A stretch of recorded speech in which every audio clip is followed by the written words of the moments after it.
بسم اللہ الرحمن الرحیم۔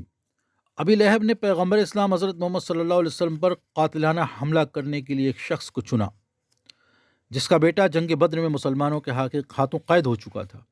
اس شخص کا نام عمیر بن وہب تھا۔ عمیر بن وہب نے یہ مشہور کر دیا کہ میں اس لیے مدینہ جا رہا ہوں کہ فدیہ ادا کر کے اپنے لڑکے کو چھڑا لاؤں، جبکہ ابی لہب، ابو سفیان اور صفوان بن امیہ یہ تینوں جانتے تھے کہ وہ اس لیے مدینہ جا رہا ہے کہ پیغمبر اسلام حضرت محمد صلی اللہ علیہ وسلم کو راستے سے ہٹا سکے، نعوذ باللہ۔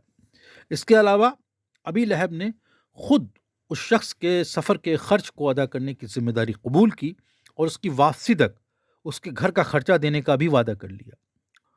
عمیر نے مدینہ پہنچنے کے بعد حضرت محمد صلی اللہ علیہ وسلم کے گھر کا پتہ دریافت کیا۔ اسے بتایا گیا کہ رسول اللہ صلی اللہ علیہ وسلم اس وقت اپنے گھر میں موجود ہیں۔ عمیر حضرت محمد صلی اللہ علیہ وسلم کے گھر میں داخل ہو گیا اور اس نے دیکھا کہ رسول اکرم صلی اللہ علیہ وسلم اپنی ردا یعنی چادر دھونے میں مصروف ہیں۔ عمیر کو داخل ہوتے ہوئے دیکھ کر رسول اللہ صلی اللہ علیہ وسلم نے سر اٹھایا اور دریافت کیا، آیا مجھ سے کوئی کام ہے؟ عمیر بولا، یا محمد صلی اللہ علیہ وسلم، دیکھ رہا ہوں کہ اپنی ردا دھونے میں مصروف ہو، اور یہ کام ایسے شخص کو دیکھتے ہوئے جو پیغمبری کا دعویٰ کرتا ہو بڑا تعجب آور ہے۔ رسول اللہ صلی اللہ علیہ وسلم نے مسکراتے ہوئے پوچھا، اس میں تعجب کی کیا بات ہے؟ عمیر نے کہا، جو شخص اپنے آپ کو پیغمبر کہتا ہو اس کو اپنے کپڑے خود نہیں دھونے چاہیے، بلکہ یہ کام اس کے غلاموں اور کنیزوں کو کرنا چاہیے۔ حضرت محمد صلی اللہ علیہ وسلم نے جواب دیا، میرے پاس غلاموں اور کنیزوں کی فوج نہیں، میں اپنے کام خود اپنے ہاتھ سے انجام دیتا ہوں، اور تجھے بھی یقین دلاتا ہوں کہ اگر کوئی پیغمبر اپنے کپڑے خود دھوئے تو اس کی پیغمبری میں کمی واقع نہیں ہوتی۔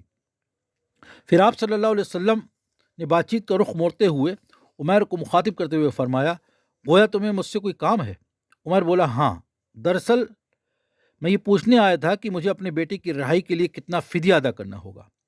روایت میں ہے کہ جب حضرت محمد صلی اللہ علیہ وسلم نے یہ بات سنی تو فرمایا، اے مرد، تو جھوٹ بولتا ہے، تو اس لیے نہیں آیا کہ فدیہ ادا کرے اور اپنے قیدی کو چھڑا لے جائے، بلکہ تو مجھے قتل کرنے آیا ہے۔ عمیر نے یہ بات سنی تو اس کے پیروں کے تلے کی زمین نکل گئی۔ اس نے اپنے کپڑوں میں چھپا ہوا خنجر زمین پر پھینک دیا اور بولا، قسم رب کی، میرے اور تینوں آدمیوں کے سوا جنہوں نے آپ صلی اللہ علیہ وسلم کے قتل کا منصوبہ بنایا تھا، کوئی اور انسان اس سازش سے باخبر نہیں تھا، اور میں آپ کو قتل کرنے آیا ہوں۔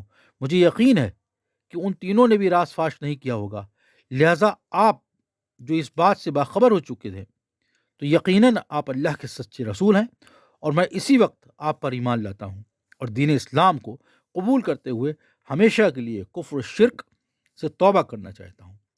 روایت میں ہے کہ حضرت عمر رضی اللہ تعالیٰ عنہ نے قبول اسلام کے بعد اعلان کیا کہ میں اب تک اسلام کو مٹانے کی کوشش میں مصروف تھا، لیکن آج کے بعد میری تمام تر کوشش یہی ہوگی کہ اسلام کی ترقی میں پیش رہوں۔